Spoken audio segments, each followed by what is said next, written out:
чашата се повлече во тврдината. Штом зад него ја затвори тешката капија, се упати кон делот каде што се наоѓаа неговите одаи. Заедно се четворицата војници. Наеднаш им се обрати и со еден надмен, но одлучен гест ги оддалечи. На пола пат, речиси сред една ширинка, запря. Се наоѓаше во близина на аквадутот што го проектираше Димитри, кој уште не беше во функција. Кога помина таму, еден необичен звук што доаѓаше од тие цевки му го привлече вниманието. Тоа беше една мешавина од воздух и од чакал што се одбиваше од натрешноста на цевките од теракотата. Интересно е да се чита книга од автор кој е од друга професија, од друг свет. Како што Иво ја гледа внатрешноста на пациентот, така ја отвара и душата на ликот кој го представува. Вака ја започна приказната за романот "Времето не постои", професорот Александар Прокопиев.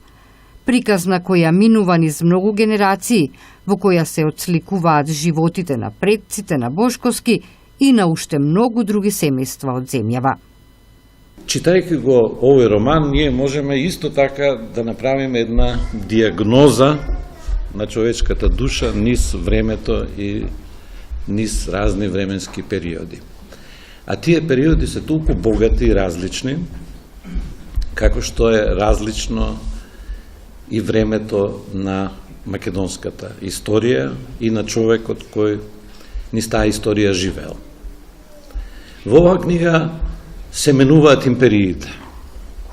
Почнува од големото Отоманско царство, од неговиот последен здив, повторно да се врати во куќата на предците во Тетово, а при тоа поминувајќи време на многу, би рекол, возбудливи, сурови периоди низ кои генерациите на македонци минувале.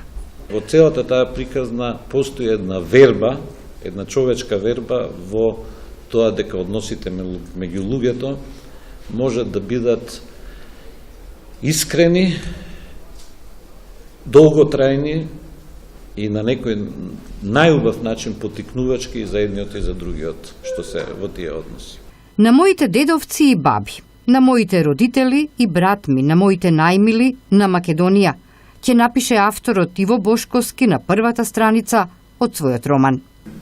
Основната идеја на романот е тоа што го има во мене, што дедо ми, баба ми и најблиските ми го имаат раскажувано, вистините настаните ќе ги сретнете низ романот што ќе го читате, и тоа што јас го имам преживено на некој начин да го предадам, да го раскажам на сите околу мене и моите чувства. Наискрено да ви кажам, почна како еден збир на мои сеќавања, потоа мојата сопруга Федерика го прочита и ме натера да го испратам на издавачка, во 4 издавачки куќи. По 2 недели добив одговор и беше прифатено за објавување, веднаш подпишавме договор. И романот има доста голем успех во цела Италија. Пријатно изненадување дојде и од издавачката куќа Магор, која што го зеде, го преведе, се обработи и така натаму. И ова прекрасна корица на романот е нивно дело и е сега достапна и за сите вас, што за мене е многу подраго да биде во Македонија и да ви ги пренесе моите чувства и сето тоа што јас го имам матурирано, не сум толку стар, а постари луѓе ми имаат раскажувано. И се надевам дека, да не дожам многу, се надевам дека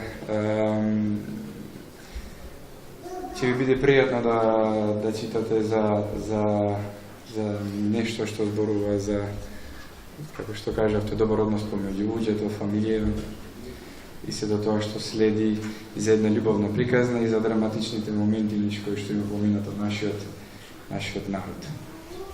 Романот "Времето не постои" доктор Иво Бошковски го издаде прво во Италија, каде веќе долги години живее, а работи на релација Рим-Страсбур како специјалист по дигестивна ендоскопија.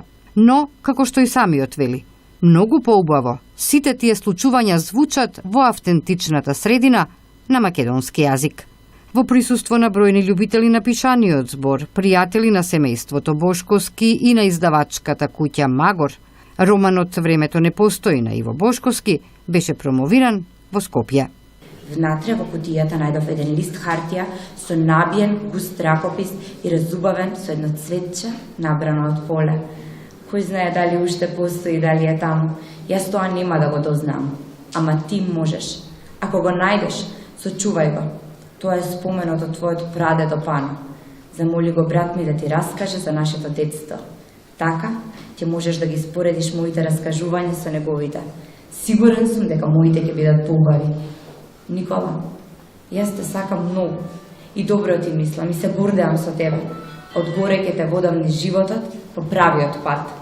Во животот, храброста и разумот не секогаш одат рака под рака, но ти обиди се да владееш со обета.